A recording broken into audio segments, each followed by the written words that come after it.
ये आंदोलन बहुत दूर तक फैला हुआ था। दिल्ली के चारों तरफ आंदोलन 200 किलोमीटर में था। लोगों को पता भी नहीं था कि कहाँ कहाँ आंदोलन है। पूरे देश भर में आंदोलन थे। जब संयुक्त मोर्चा कॉल देता था तो पूरे देश और दुनिया में आंदोलन होते थे।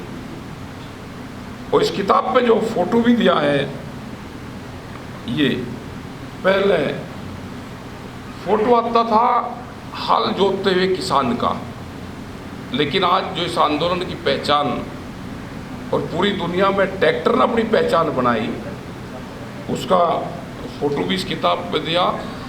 तो सरकारों को भी समझ लेना चाहिए कि अब जो किसान हैं वो किसान खाली हल वाला किसान नहीं रहा। अब वो किसान ये नहीं कि बैलगाड़ी से चलने वाला किसान है और वो दिल्ली तक बैलगाड़ी से कैसे आएगा।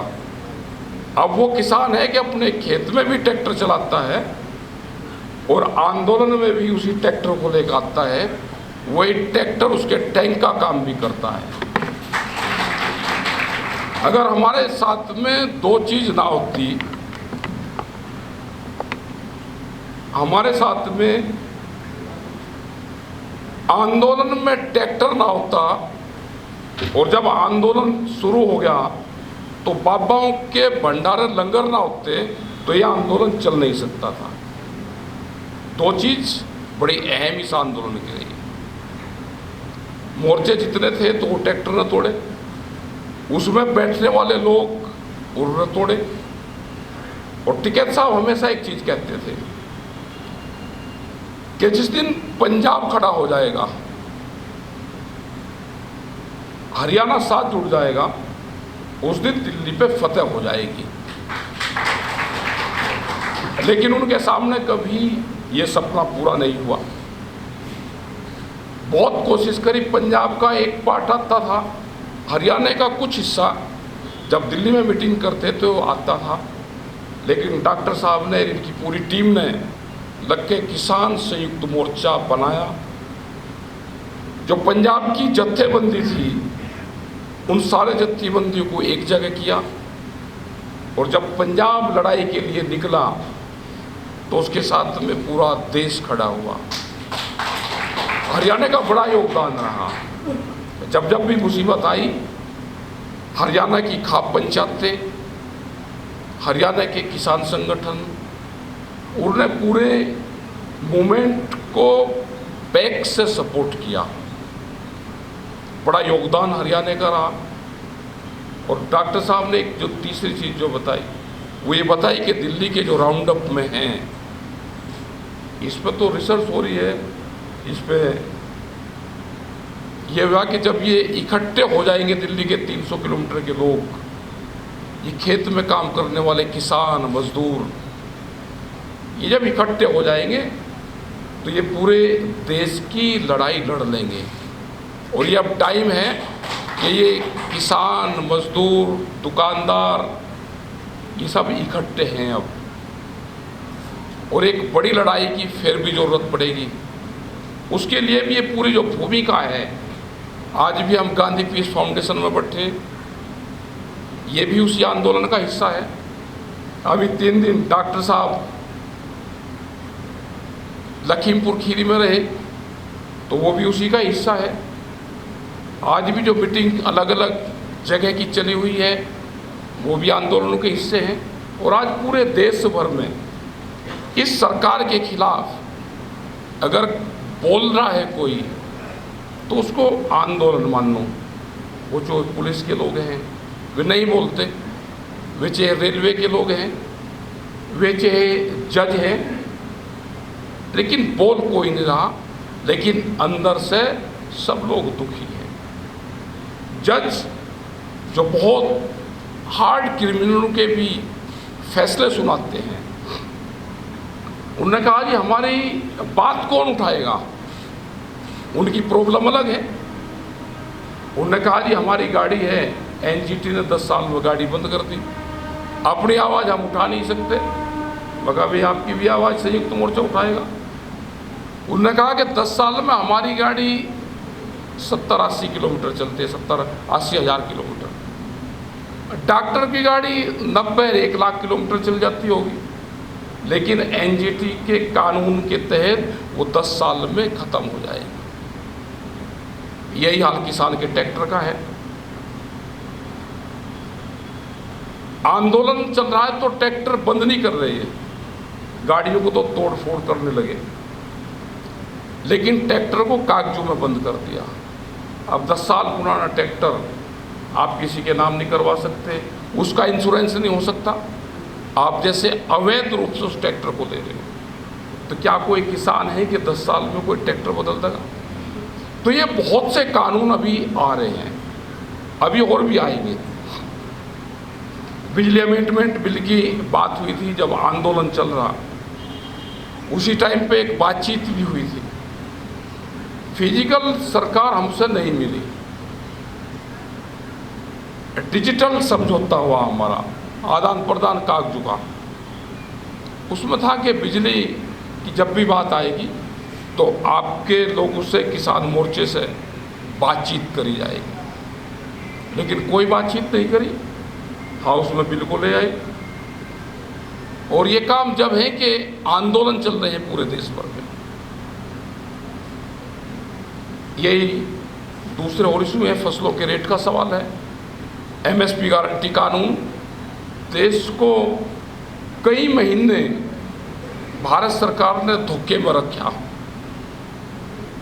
और कहा जी हम कमेटी बना रहे, तो अपने नाम नहीं दे रहा संयुक्त मोर्चा।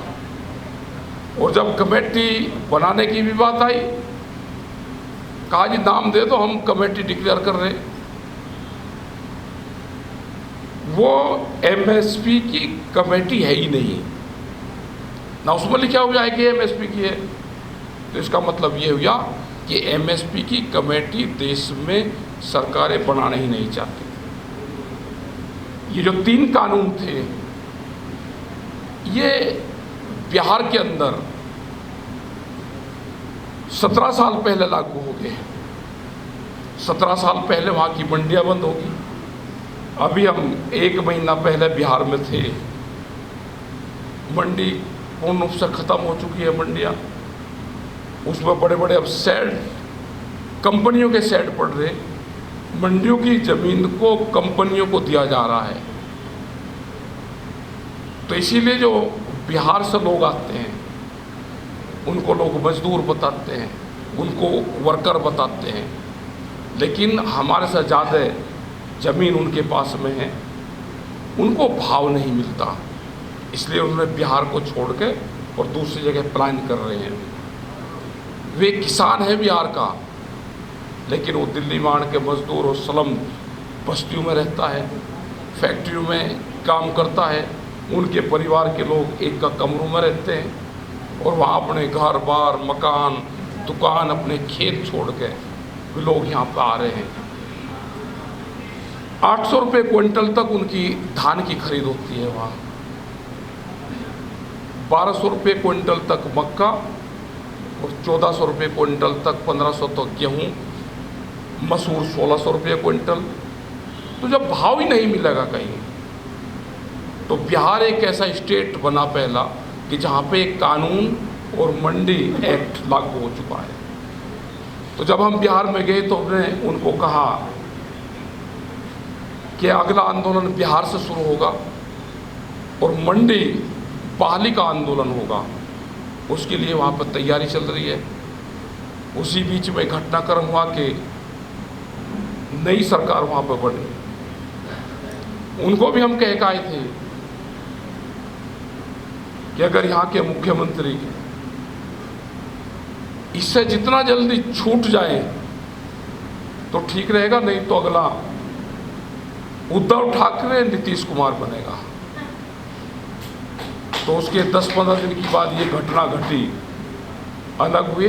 उसके बाद में भी वहाँ सरकार से बातचीत हुई थी और हमने कहा कि मंडियाँ आप यहाँ की बंद हैं, आप पहला काम अब ये करो कि मंडियों को बहाल करो। और हम डॉक्टर साहब से, सब लोग से बैठ के, जब हमारी 6 तारीख में मीटिंग होगी तो बिहार के मंडी बहाली के आंदोलन को हम चर्चा यहाँ पे करेंगे, क्योंकि उसको भी मुख्य धारा में लाकर आना है। पूरे देश में एमएसपी पे खरीद नहीं होती। ये कागजों में दिखाते कुछ हैं लेकिन खरीद नहीं करते, क्योंकि इनके जो व्यापारी दोस्त हैं सरकार के, वे सस्ते में फसलों को खरीदते हैं, महंगे में उसको प्रोसेसिंग करके बेचते हैं, और इसीलिए भारत सरकार उस पर कानून नहीं बनाना चाहती। अभी हिमाचल में गए हम, बहुत क्षेत्र, उदयपुर का एक क्षेत्र वहाँ पे है कि 150 किलोमीटर तक वहाँ मंडियाँ नहीं हैं। बाहर के व्यापारी जाते हैं, सस्ते में फसलें खरीदते हैं, व्यापारी वहाँ पे बड़े बड़े व्यापारी जाते हैं, शोषण करते हैं, लोगों से फर्जी तरीके से उनकी फसलें, सेब, फल, फ्रूट, वेजिटेबल्स वो खरीद के जाते हैं और फिर कंपनियां उनके डूब जाती है। ये जो इंटीरियर में लोग बैठे हुए हैं उनकी बहुत बुरी स्थिति है। सबकी आस संयुक्त मोर्चे पे है।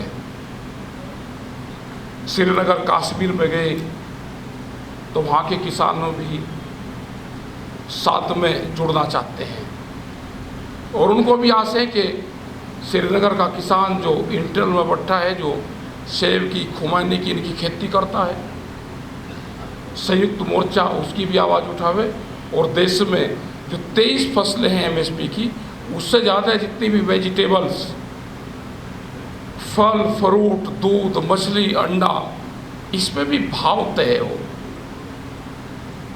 लेकिन हालात क्या है? हालात ये हैं, बड़ा सच है कि देश में अभी तक एग्रीकल्चर मिनिस्ट्री नहीं है, देश में कृषि मंत्रालय ही नहीं है, देश को धोखे में रखा जा रहा है। देश के कृषि मंत्रालय को 18 भारत सरकार के सेंटर मिनिस्ट्री देखती है, उसको 18 मिनिस्ट्री उसको देखती है। अगर फसल खड़ी हुई है तो कृषि मंत्रालय, अगर फसल कट के चल गिर गई तो दूसरा मंत्रालय, उसका भाव तय करने वाला तीसरा मंत्रालय, माल ढुलाई के लिए रेलवे मंत्रालय, विदेशों से समझौता होगा तो विदेश मंत्रालय, उसको परमिशन लेनी होगी तो उसके लिए जेनेटिकली मॉडिफाइड और ये इनकी जो परमिशन देते हैं तो दूसरा मंत्रालय। तो ये 18 मिनिस्ट्री है। हमने जब भारत सरकार से बातचीत होती थी, आंदोलन के दौरान उन्होंने इस सब्जेक्ट पे कोई बात कभी नहीं करी, लेकिन उससे पहले जब भी बात हुई हमने कहा कि एग्रीकल्चर मिनिस्ट्री आप अलग सा बनाओ, एग्रीकल्चर कैबिनेट होगी उसमें 18 मंत्रालय आप अलग से दो, उनके सेक्रेटरी बैठे, और कोई भी पॉलिसी तय करनी हो वो मिनिस्ट्री तय करके दे कि एग्रीकल्चर की ये पॉलिसी हो। देश में कौन सी फसल कितनी देश में ज़रूरत है उस हिसाब से खेती नहीं हो रही। जौन सी फसलों का भाव ठीक आ गया, किसान ने उसी फसल को ज़्यादा लगा लिया, लेकिन दिक्कत है कि जैसे ही फसल ज़्यादा हुई, पैदावार ज़्यादा हुई तो उसका भाव गिर गया। ये ज़रूरत यहाँ की सरकारों की थी कि कितनी जनसंख्या पे कौन सी फसल की ज़रूरत है उसको उतने ही क्षेत्र में लगवाए जाएं, लेकिन कोई कंट्रोलिंग बॉडी देश में नहीं है। इनका मकसद है कि लोग खेत को छोड़ें, कंपनियां खेती करें, लोग दिक्कत में आए और एग्रीकल्चर को और ग्रामीण उसको लोग छोड़ें और शहरों की तरफ शिफ्ट करें, लोग मजदूर बने। ये भारत सरकार का प्लान है। ये हमको समझ में आ गया है कि भारत सरकार जैसे दूसरे सेक्टरों को कब्जा करना चाहती है, ऐसे ही एग्रीकल्चर क्षेत्र में हमारी कृषि को कब्जे में लेना चाहती है। बड़ी बड़ी कंपनियां इस पे खेती करेगी। जैसे गुजरात में करीब 8 गांव की ज़मीन रिलायंस कंपनी को दी, वहाँ पे आम की खेती होती थी, वे सुप्रीम कोर्ट तक हराए। मुंबई में रहने वाली रिलायंस कंपनी गुजरात के गांव में खेती करेगी, वो प्रॉफिट में होगी, लेकिन वहाँ का ही किसान खेती करता है तो वो घाटे में रहेगा। तो ये कहीं पे भी क्योंकि इस तरह की पॉलिसी आ गई, ज़मीन छीनने का प्रोग्राम बढ़ा रहे हैं, वो चाहे गांव समाज की ज़मीन हो, वो चाहे बंजर ज़मीन हो, वो चाहे किसी को अलाटमेंट के पट्टे हो, वो पहले फेज में इन्होंने पूरे देश में ज़मीन छीनने का प्रोग्राम शुरू कर दिया। दूसरा सेकंड फेज आएगा बैंक के माध्यम से, किसान क्रेडिट कार्ड के माध्यम से। जब बैंक सारे प्राइवेट हो जाएंगे तो किसान क्रेडिट कार्ड की लेने की जिम्मेदारी भी उनकी होगी।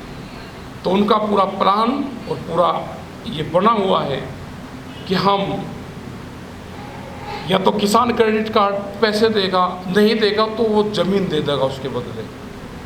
तो वो भी एक प्रोग्राम इन्होंने चलाया है कि उसके माध्यम से भी आपकी ज़मीन लेने का काम करेंगे।